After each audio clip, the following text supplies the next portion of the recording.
అదే RTV app వార్తల్ని క్షణాల్లో చదివే అవకాశం ఉంటుంది. ఒక న్యూస్ పేపర్, ఒక టెలివిజన్ ఛానల్ మీ చేతుల్లో ఎప్పుడూ ఉంటాయి.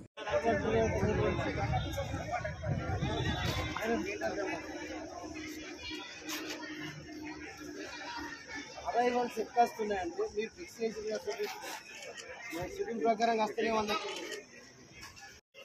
లారీ మొత్తం అందరితో రాత్రి ఖాళీ ఫ్రెష్ పని వస్తుంది. అట్లా రావాలని అడ్డ నిలబెడితే గౌతమ్ ఆయన రైతు ఇప్పుడు మాట్లాడు, రైతుతో మాట్లాడుతుండే అది ఇప్పుడు నువ్వు తప్ప ఊళ్ళో వచ్చి మాట్లాడలేదట. నువ్వు ఒక్కడే వచ్చినావు, నువ్వు వచ్చినావని చెప్తున్నా. ఇప్పుడు వాళ్ళు ఇక్కడ సార్ వచ్చింది కదా.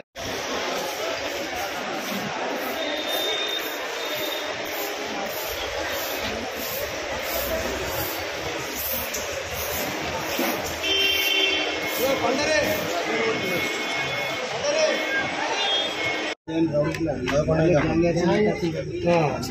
బాడీలు కప్పుకున్నారు రైతులు, బాడీలు కప్పుకున్నారు సార్. గంట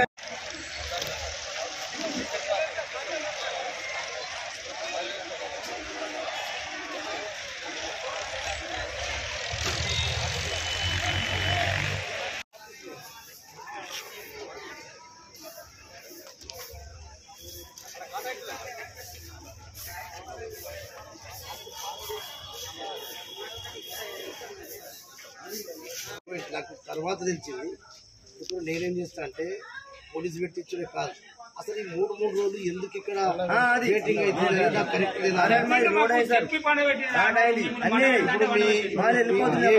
రావాలో ఏ రోజు అనేది మీకు ఏమన్నా ఉంది కదా, దాని ప్రకారం వస్తున్నారా? ఇష్టం కూడా దాని ప్రకారం సార్ మాకు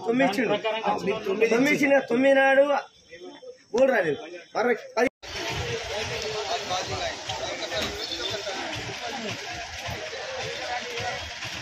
ఏది కాలేదు.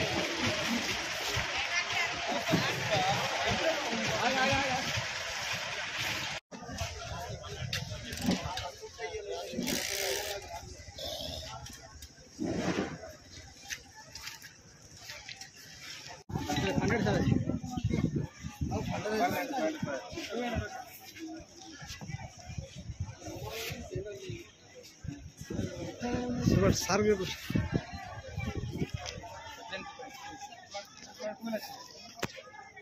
పచ్చారది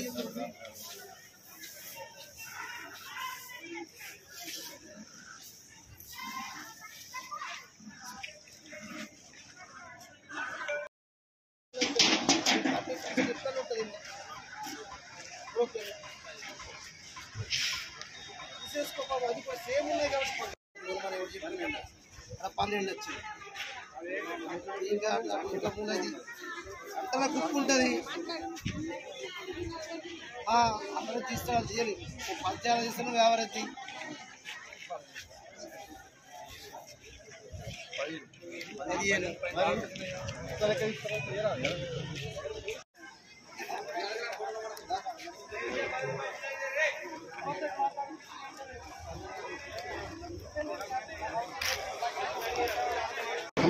కాంగ్రెస్ పార్టీ ప్రభుత్వం వచ్చిన తర్వాత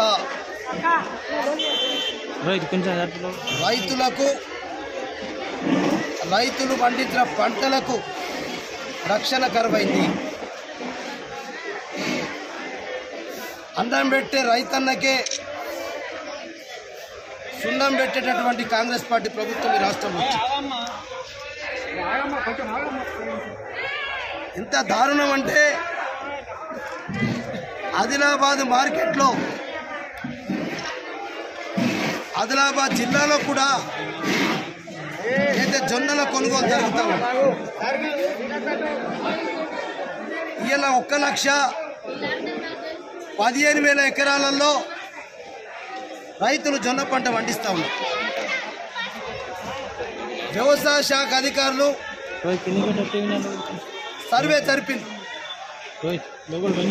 అసలు జరిగిన విషయం ఏంటంటే నిన్న ఆదిలాబాద్లో పోయిన రాత్రి దిలీప్ రెడ్డి, సర్సన్ దిలీప్ రెడ్డి, రాంపూర్, మునగంటి నారాయణ, బరంపూర్ విలేజ్, కొట్టవేరి నారాయణ సర్సన్ దీపక్ రెడ్డి, దిలీప్ రెడ్డి, వీరిద్దరు రైతులు పంట తీసుకొని వచ్చిండ్రు జొన్న పంట అమ్మటాను.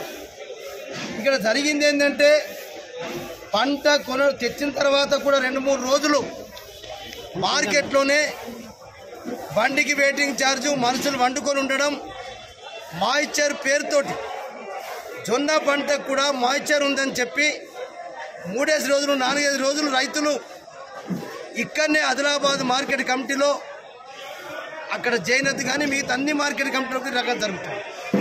నిన్న పాపం దొంగలు వచ్చి, గుర్తు తెలియని వ్యక్తులు వచ్చి పంటని దొంగతనం చేసుకోపోతామని వస్తే వాళ్ళు ఇక్కడ మరి దిలీప్ రెడ్డి, నారాయణ ఇద్దరు పాపం వాళ్ళ పంట దగ్గర పండుకున్నారు. జొన్ను తీసుకొని పోతుంటే అడ్డమైతే ఇద్దరిని రాళ్లతోటి కొట్టి నెత్తులు బల కొట్టించి ఈ రకంగా గాయాలు చేసి, అందుకొరకే నేను అన్నది రైతులకు రక్షణ దిక్కులేదు. మరిన్ని వీడియోస్ కోసం ఛానల్ ని సబ్స్క్రైబ్ చేయండి. లేటెస్ట్ అప్డేట్స్ కోసం వాట్సాప్ ఛానల్ ని ఫాలో చేయండి. అండ్ లింక్ డిస్క్రిప్షన్ లో ఉంది.